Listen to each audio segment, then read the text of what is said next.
বাংলায় সবুজ ঝড়ের কাছে কার্যত দাঁড়াতেই পারল না বাম কংগ্রেস জোট। উত্তরবঙ্গে নিজেদের গড়ে যেমন ভালো ফল করতে পারল না তারা, তেমনি দক্ষিণবঙ্গেও তৃণমূলের গড়ে দাঁত ফোটাতে পারল না জোট। 2014 লোকসভা ভোটের নিরিখে এবারের বিধানসভা ভোটে দুই বঙ্গেই কমল জোটের ভোট।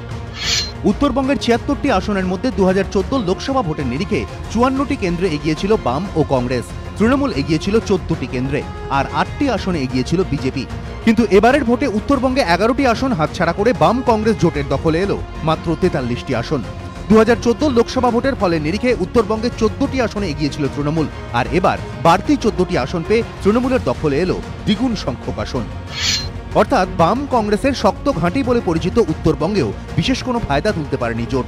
আর উত্তরবঙ্গে যখন জোটের এই দশা, তৃণমূলের গড় দক্ষিণবঙ্গেও জোটের অবস্থা ততই বচ। দক্ষিণবঙ্গের 218টি আসনের মধ্যে 2014 লোকসভা ভোটের নিরিখে 43টি আসনে এগিয়েছিল বাম ও কংগ্রেস, তৃণমূলের অ্যাডভান্টেজ ছিল 165 আসনে, বিজেপি এগিয়েছিল 10টি আসনে। কিন্তু এবারের ভোটে দক্ষিণবঙ্গে 12টি আসন হাতছাড়া করে জোটের দখলে এলো মাত্র 31টি আসন।